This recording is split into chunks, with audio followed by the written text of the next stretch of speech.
Thank you. Hello, my name is Jonathan Gershberg, and this is MN10, a segment that highlights the problems that Minnesotans don't talk about, namely anything other than the weather.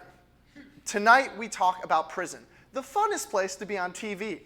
There, you can join a colorful cast of characters who regularly break out, sneak in, smuggle contraband, and befriend Morgan Freeman. But much like my apartment, prison is actually a terrible place where grown men cry. This is true even in Minnesota, where we regularly make terrible things seem tolerable, like Walleye, the Vikings, and most importantly, Garrison Keillor. Thank God he does radio. That face should go nowhere near a camera. But it's hard for even our best Minnesotan bullshitting to cover up the fact that we have a prison problem.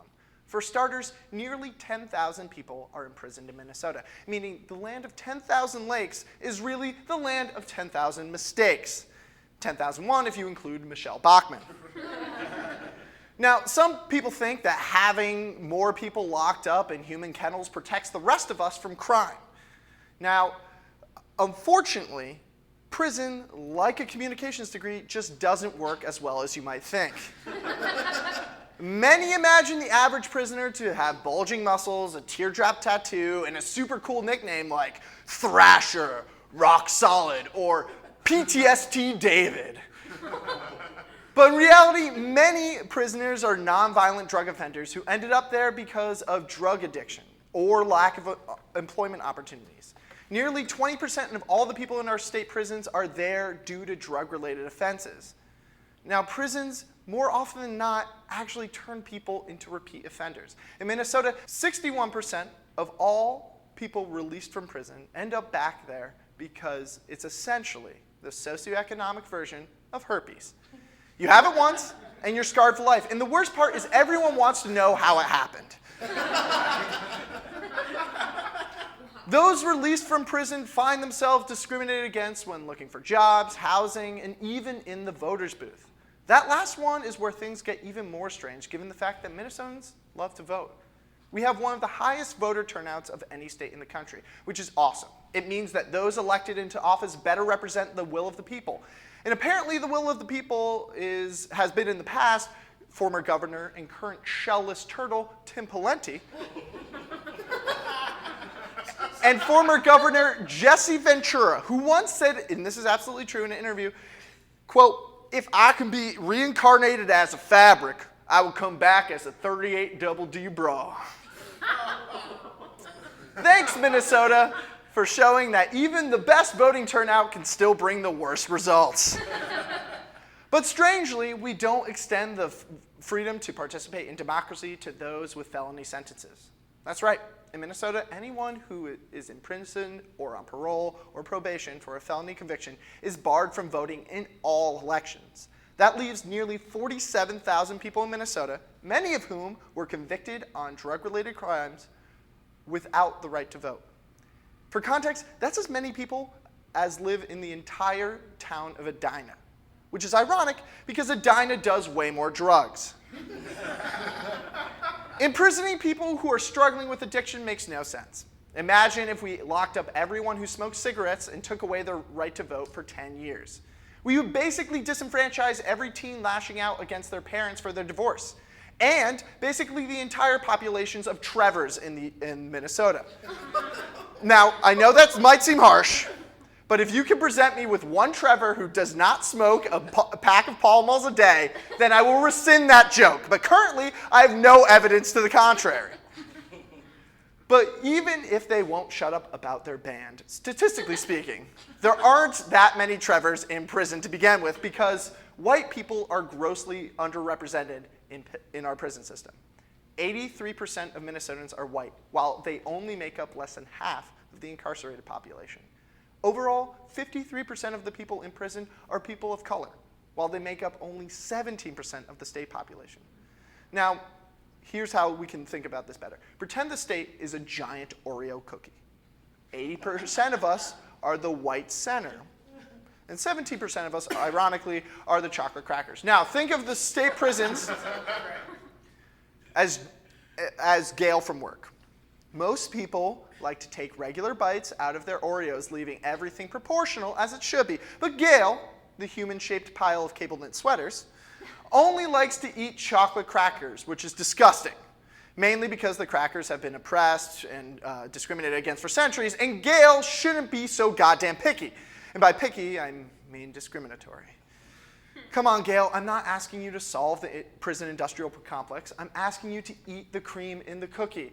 That's not what I meant. I'm so sorry. Please do not go to HR. I apologize. I'll leave. This isn't just a big problem for Minnesotans that end up in prison or jail. It's also a problem for those of us who are law-abiding or, in layman's terms, boring. The state spends $100 taxpayer dollars per day for each inmate kept in jail. $100 a day. I'm an upstanding citizen, and I don't even spend $100 a day. What are we buying these guys? I mean, caviar? A CrossFit membership? Fundamental health care? And some of you might think that that's okay. $100 a day for guaranteed safety for the rest of us seems reasonable. But keep in mind, that is a one-day cost for a single inmate. When all the math is said and done, the state of Minnesota spends $435 million on expenditures to keep prisons open every year. $435 million. Do you know what we could do with $435 million? We could pay the average college tuition for 16,000 students. We could buy 6 million ALF costumes. Can you imagine that? The entire state of Minnesota can look like ALF. ALF not your thing? Well, maybe we can buy 43,000 jet skis. Even better, let's compromise. How about 2 million ALFs riding 29,000 jet skis? I can't think of a better way to prevent crime. Hey, you want to rob this bank? No, man. I want to ride this wake while impersonating an alien from the 80s. Later, brah. Zoom. I don't know who that was. Now, Minnesota is not the only state that spends its ALF jet ski money on incarceration. But Minnesota is relatively better off than most states. Currently, we have the 4th lowest prison population of any state in the country. But before we start slapping our butts and going out for self-congratulatory ice cream, perhaps we should consider that the only reason that the prison population is relatively low is because more than 100,000 people are currently on parole in Minnesota, making us the state with the 4th highest amount of people on parole or probation. Being on probation or parole seems like it's better than prison because you can still do the things that people in the real world love doing, like paying rent and taking shits behind closed doors. But in fact, it could be just as disruptive to people's lives. Another 2,000 of the people locked up in our state are there for minor infractions on parole. People who forgot to check in with their parole officer, failed a drug test, or didn't appear at a court date. What if every time you went into work late, instead of getting a side eye from Jeff in sales, you got a jail sentence? And honestly, having to work in sales is already like being in prison. They're completely unwilling to compromise creatively, and their deadlines are ridiculous, but that's not the point.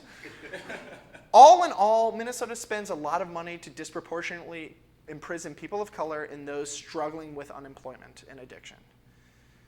Many places around the country have recognized that they have serious problems and have addressed it by drastically reducing the amount of people they hold in prison.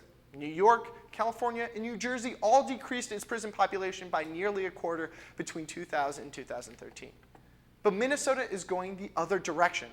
Minnesota's prison population has more than tripled in the last 35 years. In the last 15 years alone, it has increased 42%. And if current trends continue, we will have 1,000 more prisoners 10 years from now. We are imprisoning so many people that our jails and prisons actually can't catch up. Right now, Minnesota has 550 more people than can fit into our prisons, and it's paying county jails to temporarily hold them. 550 people. To give you context, that's the equivalent of 2 circuses, 10 school buses, or 550 unicycles.